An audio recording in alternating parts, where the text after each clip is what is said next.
Tout de suite, place à un grand angle spécial francophonie, langue française dans le monde, avec Michaëlle Jean, la secrétaire générale de la francophonie.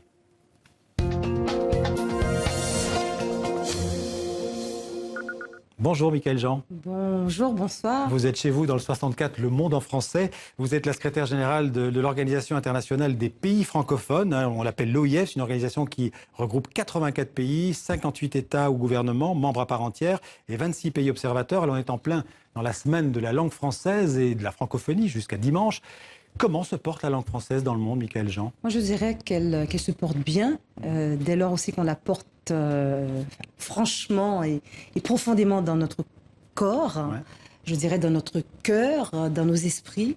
Il faut cesser de croire que cette langue est appelée à disparaître.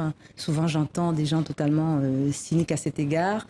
En ce moment, on remarque même une progression du français et des locuteurs francophones de 15% sur le continent africain. On peut dire qu'aujourd'hui que le français est une langue africaine. Le français est notre langue à tous, et c'est la seule langue avec l'anglais à être parlée sur les 5 continents. C'est un trait d'union extraordinaire pour un bassin de 800 millions de personnes. Pour faire, pour entreprendre, pour inventer, pour innover ensemble.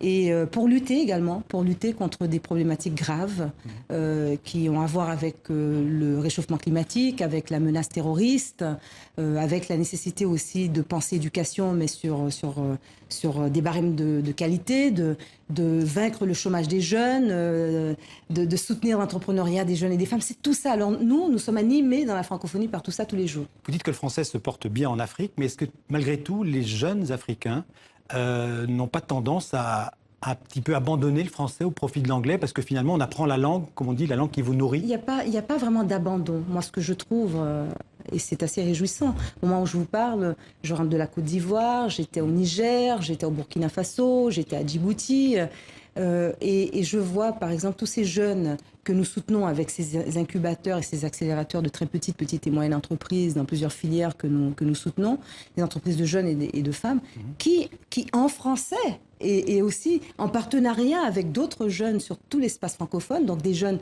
africains notamment, et en partenariat avec d'autres jeunes francophones sur tout l'espace francophone, sur les 5 continents, créent des choses extraordinaires qui sont en train vraiment de révolutionner par l'innovation, par les nouvelles technologies, des situations que l'on pensait bloquées.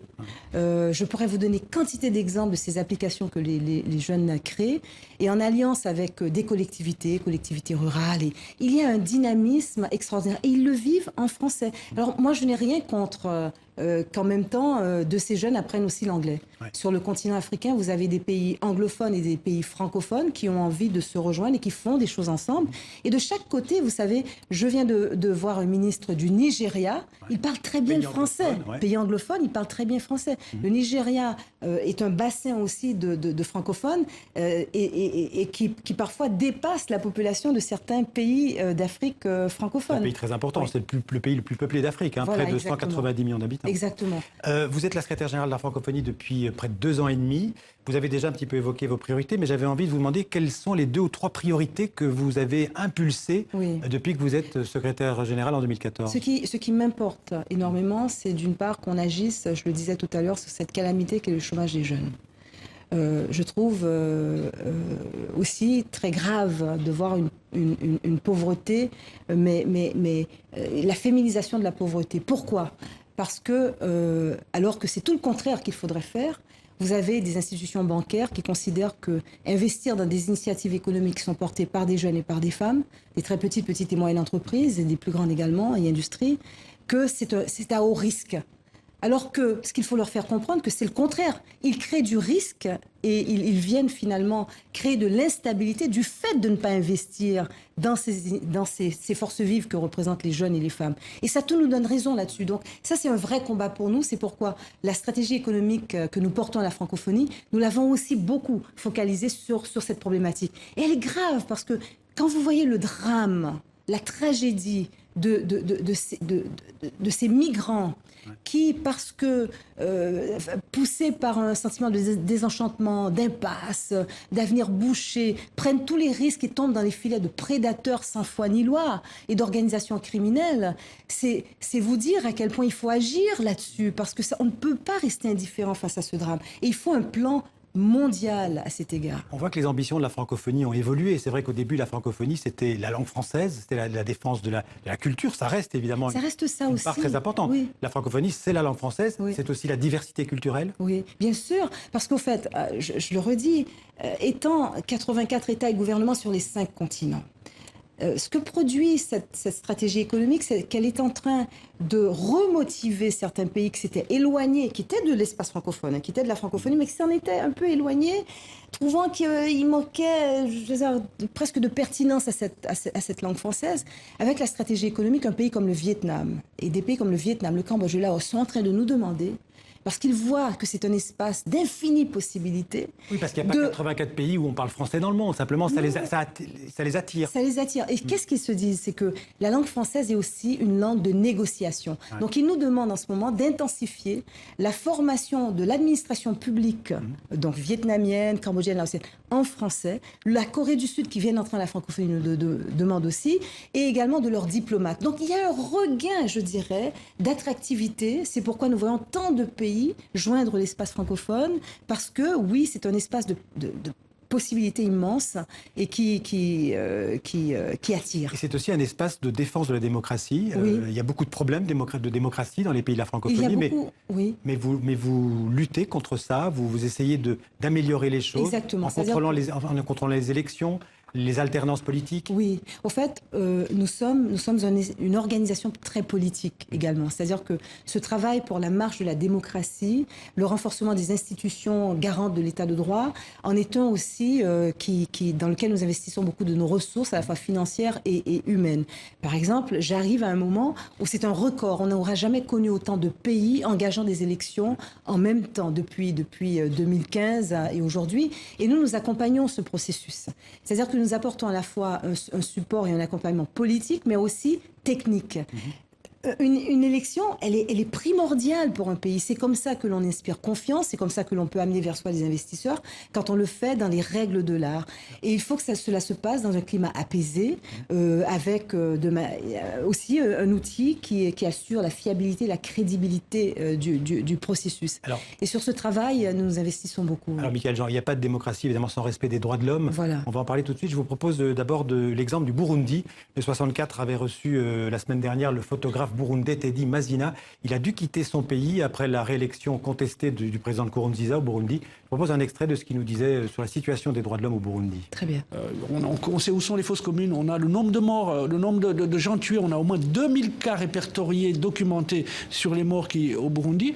On a un président qui est totalement autiste, on a son porte-parole qui se prend à tous les rapports des Nations Unies, à tous les rapports internationaux, à tous les rapports d'Amnesty, de FIDH, qui s'en fout, il est autiste, et on continue encore en Europe aujourd'hui à accueillir son ministre des Affaires étrangères, à lui serrer la main.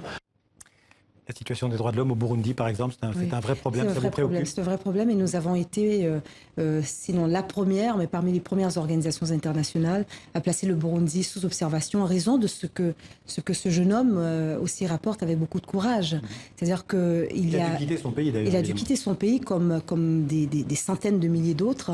Il y a une situation d'échec de ce dialogue inclusif qui aurait dû permettre aux Burundaises et aux Burundais vraiment de se prononcer et d'affirmer leur volonté de voir un climat de sécurité revenir dans le pays. En ce moment, nous voyons des assassinats ciblés, nous voyons ce que rapporte ce garçon, des violences qui, même dans le rapport récent produit par le conseiller spécial du secrétaire général de l'ONU, M. Dieng, qui est des plus alarmants. Et nous aussi, nous sommes très, très Et on sait inquiets. qu'au Burundi, une flamme peut enflammer comment dirais-je, un combat des guerres ethniques. Hein. Il y en a déjà eu il y a eu des centaines de milliers de morts au Rwanda et au Burundi. En ce moment, ce qui est à craindre, on voit des signes de cela, c'est une accélération et une inflation de la violence, et même aussi des discours haineux. Et ce que l'on voit, ce sont des jeunes qui sont aussi entraînés dans ces actes de violence. Et c'est à craindre. On a vu des centaines de milliers de personnes quitter, fuir. Et ça, déjà, c'est très mauvais signe pour se réfugier dans les pays voisins. Et le pays est en train de s'isoler totalement. Et c'est triste parce que c'est un pays qui mérite mieux. C'est un pays de vigueur, d'intelligence, de génie, avec des terres fertiles. Et c'est de la plus grande tristesse que de voir cette situation.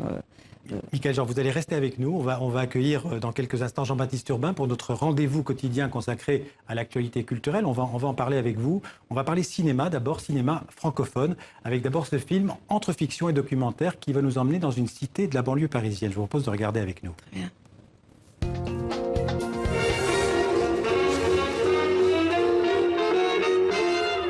Les architectes, ceux qui vivent dans les grandes villes, eh ben, ils ne savent pas la vie de banlieue, comment c'est, etc. Ils font de grands bâtiments. Après, comme le bâtiment il est grand, et ben après les gens ne veulent pas vivre dedans.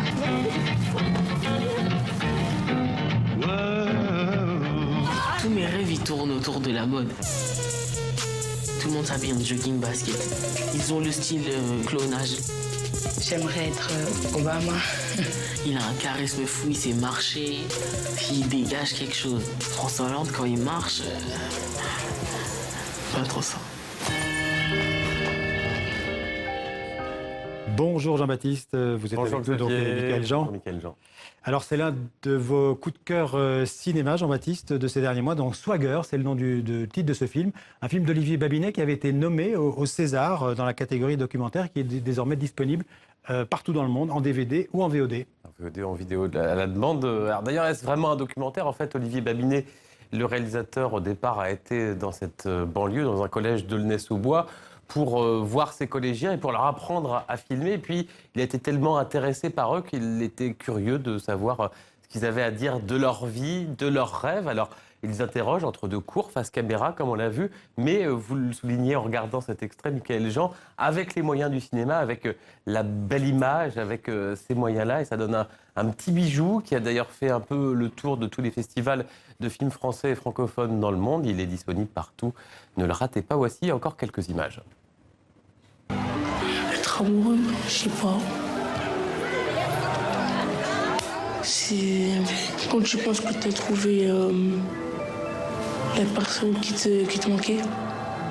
C'est quand tu dis à un garçon que tu l'aimes et que lui aussi dit qu'il t'aime et qu'il te demande est-ce que tu veux sortir avec lui et que tu dis oui. Après, tu peux lui demander aussi. Hein. Je préfère jouer au foot que parler avec les filles. J'ai pas envie d'être amoureuse. Je connais pas les Français de souche. Je sais pas c'est quoi souche. Il était dans ma classe au début de l'année. Après, il a déménagé. C'est le seul que j'ai rencontré. Il était gentil, ça va. Et c'est tout. Michaël Jean, une réaction? Oui, ça me frappe. Vous voyez, cette jeune fille qui dit je connais pas. C'est quoi la souche?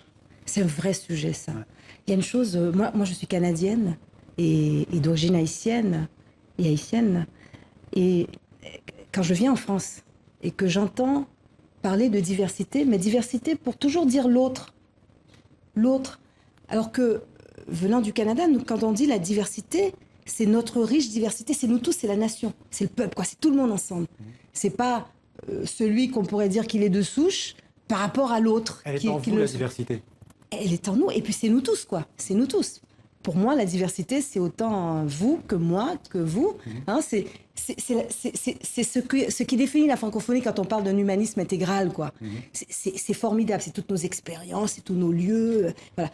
Et ce film, il est très joli. Moi, j'ai hâte de le voir parce que avec le numérique, comme vous le disiez tout à l'heure, on peut produire des images qui sont d'une telle définition très nette. Donc c'est mis à leur portée. C'est très émouvant, cette France.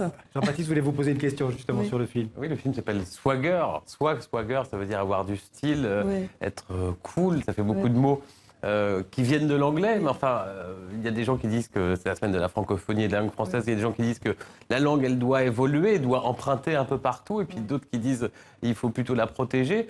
Un mot comme ça qui arrive dans les banlieues françaises, Swagger, vous qu'est-ce que vous en pensez? Les anglophones nous ont pris beaucoup de mots. Hein. Nous avons donné des milliers de mots à la langue anglaise. Les Anglais disent rendez-vous, ils disent nuance, ils disent... je pourrais vous en citer plein. Alors, Swagger, pourquoi? Parce qu'ils cherchent à se définir et ils ont l'impression que cette France-là, elle est un peu invisible. Donc ils vont chercher quelque chose qui vient de l'américain, où ils ont l'impression que bon, ça va les distinguer. Mais en fait, les Africains francophones auraient dit la sape, quoi. Ouais. Hein? La sape. Jean, être bien sapé et tout. Donc on peut aussi inventer des mots, mais il y a cette tendance qui est engagée beaucoup en France, où est-ce qu'on pense que c'est plus juste quand on va chercher le mot anglais. La banlieue, c'est aussi le lieu du rap, du slam. Oui. Ce sont des variations de l'expression de la langue française qui vous plaisent? Moi, j'aime beaucoup. Ouais. Je vais vous dire pourquoi j'aime le slam. Cette écriture-là de poésie urbaine, mais moi, je l'ai retrouvée jusque dans l'Arctique aussi, hein, un article canadien et tout. C'est une langue universelle que les jeunes sont en train de se donner, mais qui témoigne d'une chose. Une envie, mais furieuse, de créer du sens et de dire et d'énoncer. Ils reviennent à l'écriture, ils reviennent à la richesse des mots. Moi, j'aime les entendre et j'aime les voir faire ce travail-là de profondeur et de sens à créer À propos de mots, je vois que vous avez un livre. Vous avez apporté un livre. Est-ce que vous avez un conseil de lecture à nos auditeurs? On disait que c'est le Salon du Livre en ce moment à Paris. Exactement. Donc... Et nous, au Salon du Livre, nous avons, de Paris, nous avons remis le prix des 5 continents. Vous connaissez ce prix des 5 continents? Bien sûr. Un prix qui est soutenu par TV5 Monde. Un prix soutenu par TV5 Monde. Et la lauréate cette année, c'est Fawzia Zouari, qui est tunisienne. Le livre, là, Le corps de ma mère. Est-ce qu'on le voit bien? Le corps de ma mère. On en parlera dimanche d'ailleurs. Voilà, vous en parlerez. Et moi, j'ai envie de vous le proposer parce que ce qui est formidable avec cette écriture-là, c'est qu'elle rejoint l'universel. Ouais. Elle parle de son rapport à sa mère et c'est vraiment une vraie épopée familiale. Et c'est formidable parce que... Vous voulez que je vous en dise un petit extrait? Alors bon, puisque moi j'ai eu à assister ma mère jusqu'à son dernier souffle. J'étais avec elle lorsqu'elle a trépassé. Il y a un passage qui m'a beaucoup touchée parce que ça me ramène à ce moment qui était presque un cadeau pour moi. Le dernier souffle, quand il s'échappe, c'est comme un papillon qui s'envole et c'était dans un rayon de lumière. Et elle dit, je lis un extrait, « Chaque fois que j'entre dans sa chambre, je m'empresse de couvrir sa tête d'un bonnet en plastique ou d'une écharpe, lui murmurant, comme une berceuse, « Ne t'inquiète pas, maman, personne ne découvrira tes cheveux, je suis là pour y veiller. » C'est ma prière à moi, afin que maman sache qu'elle n'est pas morte encore, ni livrée aux regards étrangers, ce qui revient au même. Pour le reste, je n'ose pas la contempler. Et alors même que l'idée de connaître enfin sa vie me taraude, celle de lever le drap sur son corps m'éloigne peu à peu. Donc, ça me ramène à ce moment du drap sur le corps, le linceul. On va devoir refermer cette page spéciale francophonie, langue française et Salon du Livre avec cet extrait que vous venez de nous lire. Rappelez-nous le titre. Fawzia Zouari, Le corps de ma mère. Parfait. Merci beaucoup, Michaël Jean, d'être venu sur le plateau du 64 minutes pour parler de la francophonie et de votre coup de cœur littéraire. Merci Jean-Baptiste. On se retrouve demain.